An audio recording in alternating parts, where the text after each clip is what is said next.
Good morning. कसे आहे सगळे? एक माणूस बीचवर वॉक घेत असतो. जाता जाता त्याला दिसतं की त्या लाटेबरोबर स्टारफिश बाहेर येत आहेत खूप. आणि लाट आत गेली की बरेच स्टारफिश बीचवरच राहत आहेत आणि ते उन्हामुळे मरतात. खूप वेळ बाहेर राहिले की कडक होतात. तर हा त्याला हातात लागतील तेवढे स्टारफिश उचलत जातो, आत फेकत जातो. असं चालता चालता उद्योग करत असतो. त्याला एक माणूस बघतो, त्याच्या मागून येणारा त्याला थांबवतो. म्हणतो, तुम्ही हे काय करताय? तो म्हणतो, मी काही नाही, स्टारफिश बाहेर येत आहेत, त्यांना ऊन लागलं की मग ते वाळत आहेत, मरत आहेत, तुम्ही माझ्याकडनं त्यांना वाचवतोय. तर तो म्हणतो, अशा करोडो स्टारफिश बाहेर येत आहेत आणि मरत आहेत, किती स्टारफिश वाचवणार आहे, किती फरक पडणार आहे? तर तो म्हणतो, हे नाही मला माहिती, एक स्टारफिश तो पाण्यात फेकतो, म्हणतो ह्याच्या आयुष्यात नक्की फरक पडणार आहे.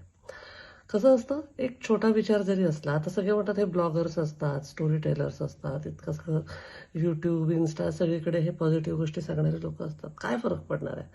पण जर का चांगला विचार कोणाला दिलाच नाही, त्या चांगल्या एका व्यक्तीच्या काही सांगण्यामुळे हजारो लोक ते बघत असतील, पण त्यातल्या एका व्यक्तीने ते उचललं आणि त्यांनी स्वतःच्या आयुष्यात पॉझिटिव्ह चेंज आणला आणि आपल्या अवतीभोवतीच्या आयुष्यात पॉझिटिव्ह चेंज आणला, तर पूर्ण सोसायटीत पॉझिटिव्ह चेंज येणं शक्य आहे.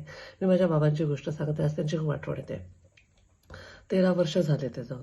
ते त्यांच्या आयुष्यात पूर्ण आयुष्य त्यांनी सायकल चालवा, फिटनेस वाढवा ही मोहीम चळवळ म्हणून राबवली. तेव्हा मलाही कळायचं नाही. म्हणजे ते म्हणायचे की मी इतकं फिरून आलो, मी 11 किलोमीटर सायकलिंग केलं, मी पेट्रोल वाचवलं.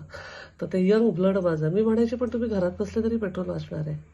आता मला कळतं की ते रोज जायचे सकाळी सायकल घेऊन 4 वाजता. ते पण जॉब करायचे. रिटायरमेंट नंतरही हे केलं त्यांनी.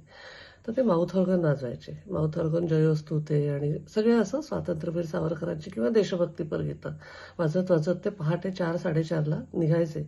आणि 11 ते 15 ते 20 किलोमीटरची फेरी त्यांची असायची. ते नगरसेवक होते, तर त्यांच्या वॉर्डमध्ये पण ते सायकलने फिरायचे. आणि त्यांचं पूर्ण आयुष्य त्यांनी सायकल चालवावरच डेडिकेट केलं होतं. कोण काय म्हणेल याची लाज न बाळगता. घरी गाडी नव्हती असं नाही, पण त्यांनी ठरवलेलं होतं की ते सायकल चालवणार. आणि ते सायकल चालवा रे म्हणून अक्षरशः असे इतके सगळ्यांना पटवायचे की आता इतके सायकलिंगचे ग्रुप आहेत, त्यातले बरेच लोक जे तेव्हा लहान होते, ज्यांनी बाबांना पाहिलंय, ते सांगतात की आम्हाला साठे काकांची आठवण येते, जेव्हा इतके लोक रस्त्याने सायकल चालवतात. त्यांचे काही मित्र आहेत, ते सांगतात की प्रकाशने इतकी चळवळ चालवली, आज हे सगळं बघायला प्रकाश पाहिजे होता. आता मला असं वाटतं की मला असं वाटायचं की ते घरी बसले असते तरी पेट्रोल वाचलं असतं. पण ते जे फिरायचे, ते सायकल चालवा, मी स्वतः चालवतोय, तुम्ही चालवा, हा प्रचार होता तो त्यांचा. आणि त्यांनी त्यांच्याकडनं ते स्वतःकडनं 100% द्यायचा प्रयत्न केला. ते काही चोरी लबाडी करत नव्हते, कोणाचे पैसे बुडवत नव्हते, त्याच्यामुळे त्याच्यात लाज वाचण्यासारखं काहीच नव्हतं. तेव्हा जे असं वाटायचं नाही की काय होणार आहे एकट्याच्या म्हणण्याने. पण आज असे मला खूपदा लोक भेटतात की अरे प्रकाश साठेंची मुलगी का वा. त्यांच्याबद्दल एकही वाईट, एकही निगेटिव्ह कोणाचकडनं ऐकण्यात येत नाही. ही कमाई असते आपली. त्यांनी त्यांच्या परीने सचोटीने 100% त्यांची इच्छा होती सायकलवरच जीव जावा, देवाने त्यांची ती पण इच्छा पूर्ण केली. त्यांचा जीव पण सायकल चालवतानाच गेला.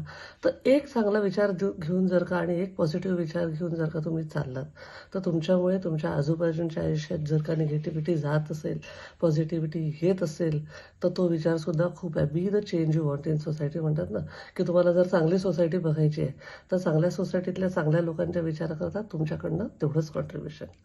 Stay blessed. Life is beautiful. I love you all.